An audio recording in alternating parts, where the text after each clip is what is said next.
जय जोहार, बहुत स्वागत। आपके साथ मैं हूं ललित प्रजापति और आप देखना शुरू कर चुके हैं छत्तीसगढ़ का सबसे फेवरेट बुलेटिन। शुरुआत बड़ी खबर के साथ। कल रायपुर आएंगे केंद्रीय गृह मंत्री अमित शाह। रात 8:30 बजे रायपुर पहुंचेंगे अमित शाह और फिर बैठकों के सिलसिले चलेंगे। कुशाभाऊ ठाकरे परिसर में देर रात तक बैठक होगी। 22 अप्रैल को कांकेर में अमित शाह की जनसभा है, यानी पूरी रात कल की जो रहेगी केंद्रीय गृह मंत्री अमित शाह वो रायपुर में ही रहेंगे। पहुंचने के बाद 8:30 बजे वो पहुंचेंगे और उसके बाद कुशाभाऊ ठाकरे परिसर में बैठक का सिलसिला शुरू होगा। मंथन किया जाएगा। 22 तारीख को कांकेर में उनकी जनसभा होनी है।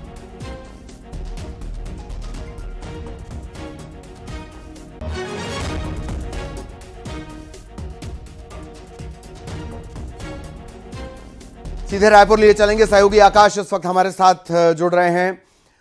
आकाश, वैसे तो जो अगला हफ्ता है वो सियासी पारा चढ़ाने वाला है।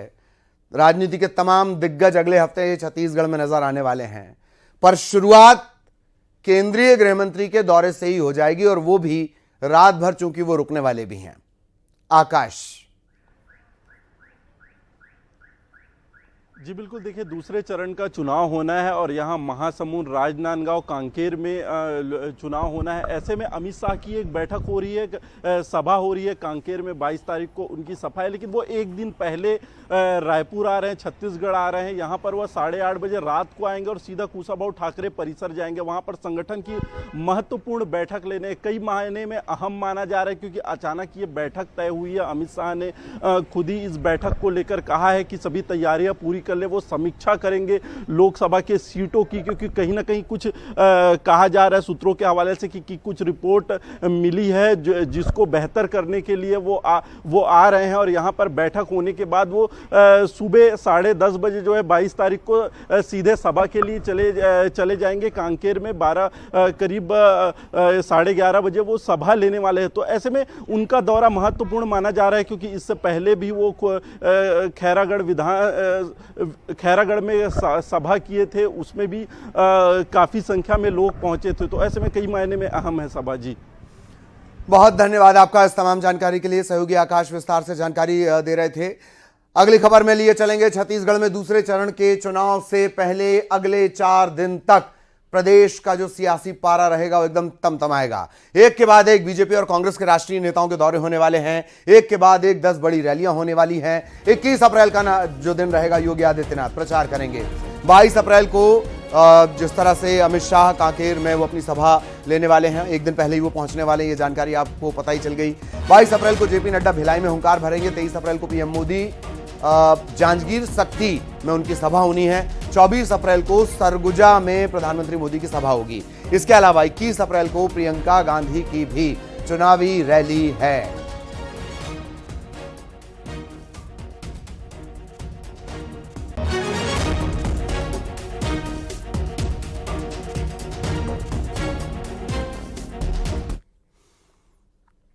इधर छत्तीसगढ़ के वित्त मंत्री ओपी चौधरी ने प्रियंका गांधी के छत्तीसगढ़ दौरे को लेकर निशाना साधा। उन्होंने कहा कि प्रियंका गांधी, राहुल गांधी पॉलिटिकल टूरिस्ट हैं। जब पूरे देश में बीजेपी की सुनामी चल रही है तो ये क्यों आए हैं। वहीं दीपक बैज ने पलटवार करते हुए कहा कि ओपी चौधरी खुद एक्सीडेंटल पॉलिटिशियन है, उनको राजनीतिक अनुभव है नहीं। राहुल गांधी ने 4000 किलोमीटर की पदयात्रा की है। बीजेपी नेता अपनी हार देखकर बौखला रहे हैं।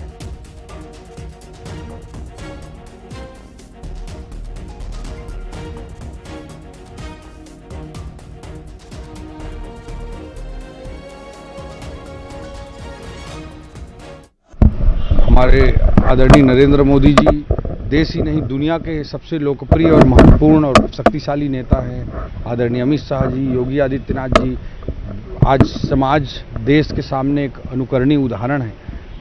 इन लोगों के आने से निश्चित रूप से हमारी पार्टी को एक बड़ा फायदा होगा।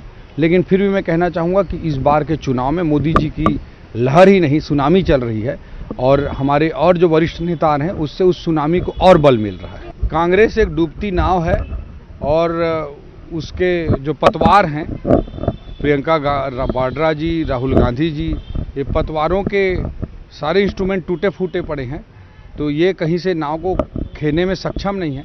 उसके बाद भी लोगों के बीच बीच में टूरिस्ट की तरह पॉलिटिक्स करते हैं। इन पार्ट टाइम पॉलिटिशियन है, टूरिस्ट की तरह पॉलिटिक्स। बस्तर का मतदान को लेकर, बस्तर की रुझान को देखकर पूरे छत्तीसगढ़ में परेशान है। इसलिए मुख्यमंत्री से लेके पूरी भारतीय जनता पार्टी कहीं न कहीं उनको ये क्लियर हो गया है कि इस समय छत्तीसगढ़ की सीटें भारतीय जनता पार्टी के हाथ से निकल रही है। तो इसलिए लगातार केंद्रीय नेताओं को बुलाकर वो सभाएं कर रहे हैं, लेकिन इससे भी कोई फर्क नहीं पड़ेगा। छत्तीसगढ़ की जनता ने इस समय मूड बना चुका है कि ये 4 महीने की सरकार ने छत्तीसगढ़ की जनता को ठगने का काम किया। और राजनांदगांव में भूपेश बघेल के खिलाफ खुल गया है नया मोर्चा, और इस बार मोर्चा खोला है विभा देवव्रत सिंह ने। उन्होंने कहा कि भूपेश बघेल देवव्रत सिंह की आत्मा को दुखी कर वोट मांग रहे हैं। बघेल ने देवव्रत सिंह को खून के आंसू रुलाए थे।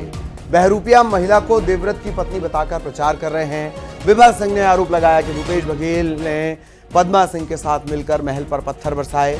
आपको बता दें कि विभा सिंह खैरागढ़ के राजा दिवंगत देवव्रत सिंह की पत्नी हैं और पद्मा सिंह का देवव्रत से तलाक हो चुका था। इसके बाद से राजघराने को लेकर कई विवाद हैं, संपत्तियों को लेकर कई विवाद हैं। इन सब के बीच लोकसभा चुनाव के प्रचार के दौरान एक वीडियो सामने आया। इसमें पद्मा सिंह को उनकी धर्मपत्नी बताया गया। दूसरी तरफ इस मामले में बीजेपी और कांग्रेस आमने सामने हैं, एक दूसरे पर निशाना साध रहे हैं।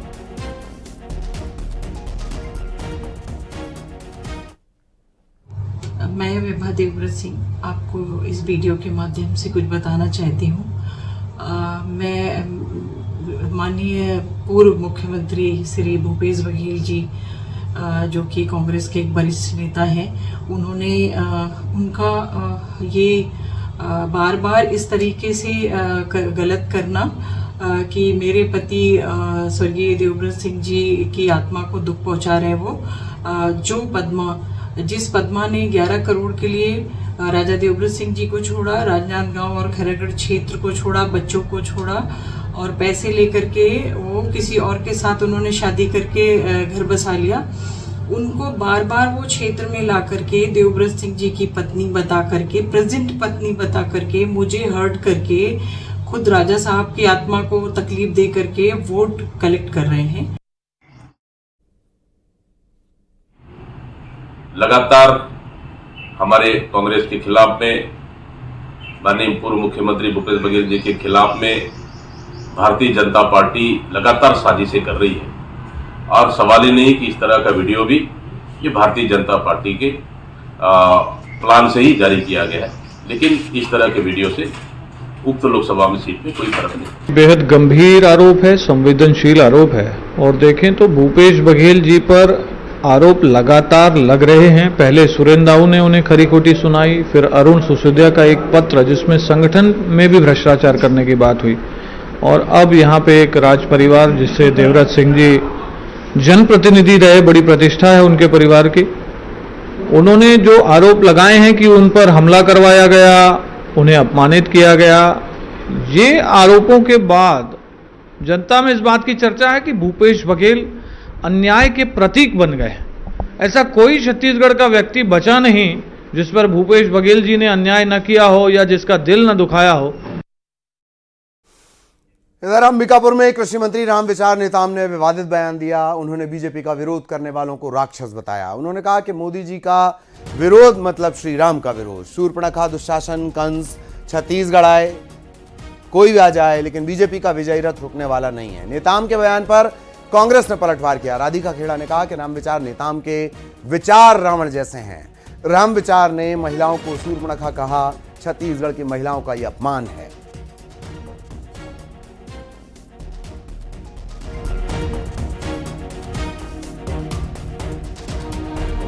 करना भारतीय, ये रामा दल है। इस रामा दल का जो काम है ये काफ़ी आगे बढ़ गया है, और ये जो विजयी रथ है, ये विजयी रथ रुकने वाला नहीं। कोई भी ताकत आ जाए, उस ताकत को कहीं कोई सुनने वाला नहीं है। ये लोग क्या बात करेगा? मोदी जी का विरोध करके, भारतीय जनता पार्टी की विरोध करके उनका अस्तित्व जो है डूबना ही है। मोदी जी का विरोध करना, भारतीय जनता पार्टी की विरोध करना मतलब जय श्री राम के विरोध करना। राम विचार नेता, राम और राम के विचार उनके नाम में आते हैं, लेकिन उनके ना चाल चरित्र चेहरा अपने नाम से मेल खाता है। जिनका नाम में राम है और नाम में ये लिखा है कि राम विचार, उनके विचार ही रावण जैसे हैं, जो एक महिला के लिए सूट रखा और लोगों के लिए ऐसी भाषा का इस्तेमाल। इधर रायपुर में कांग्रेस के प्रभारी सचिन पायलट ने दावा किया कि पहले चरण में कब मतदान ये बता रहा है कि चुनाव बदलाव का है। कांग्रेस और इंडिया गठबंधन की जीत होगी। साथ ही उन्होंने बस्तर में 81 लखमा की जीत का दावा किया। उन्होंने कहा कि महाराष्ट्र, राजस्थान और अन्य राज्यों में भी चौंकाने वाले नतीजे होंगे।